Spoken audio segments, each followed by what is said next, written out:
మేము అదే చెప్పినాము, కోర్టు కూడా నమ్మింది అరెస్టు చేయొద్దని చెప్పి. కాబట్టి మీరు ఏమైనా అధికారం మీ చేతిలో ఉంది కాబట్టి, కేటీఆర్ గారు ప్రశ్నిస్తున్నాడు కాబట్టి ఏదో ఒక రకమైన మరి ఎలిగేషన్ పెట్టాలి, తప్పులో పెట్టాలి, కేసులో విరికియాలి, అరెస్టు చేయాలి, జైలుకు పంపాలి.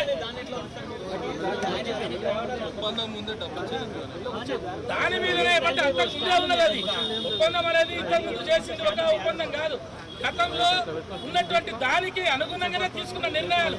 అయినా ఇది లంచం ఎవరికి ఇచ్చారు?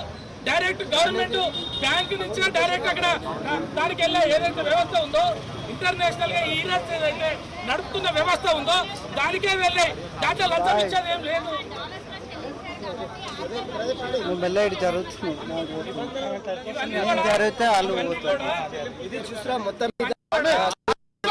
జరుగుతాయని చెప్పి వాళ్ళు చెప్పినారు.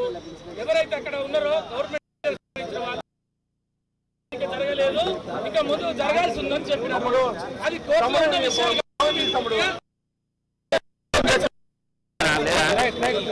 న్యాయమూర్తి గారు అదే కేటీఆర్ గారిని అరెస్ట్ చేయొద్దు, 30వ తారీఖు వరకు అరెస్ట్ చేయవద్దు.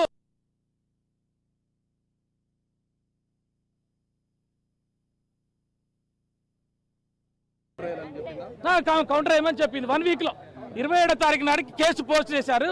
ఇదే నెల 27వ తారీఖు కేసును పోస్ట్ చేశారు. ఆ రోజు వాళ్ళు కౌంటర్ వేయాలి. 30వ తారీఖు వరకు కేటీఆర్ గారిని అరెస్ట్ చేయొద్దు అని చెప్పి చాలా స్పష్టంగా ఆర్డర్ ఇవ్వటం జరిగింది. ఈ మిగతా విషయాలు ఏది కోర్టులో ఉన్నాయి కాబట్టి ఇక మిగతా విషయాలు మీరు అడిగినా అది మమ్మల్ని మాట్లాడించినా అది కరెక్ట్గా ఉండదు. కౌంటర్ వేసిన తర్వాత మిగతా విషయాలు మాట్లాడదు. Thank you. దాదాపు 10 రోజుల పాటు కూడా ఇటు అరెస్ట్ చేయడానికి